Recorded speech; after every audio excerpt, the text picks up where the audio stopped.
Guys, gumawa ang aking alaga ng aking bracelet. Nakalagay ng aking pangalan.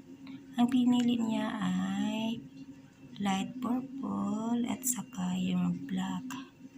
Ayan, meron kasi siyang mga gamit na guys. Ayan. Ayan ang binili niya. Binili niya sa online.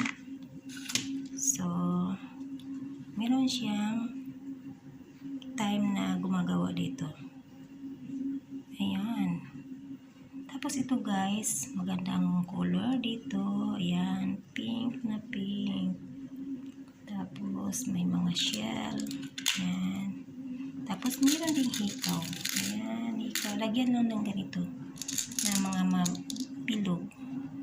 Ayan. Ito may shell na mga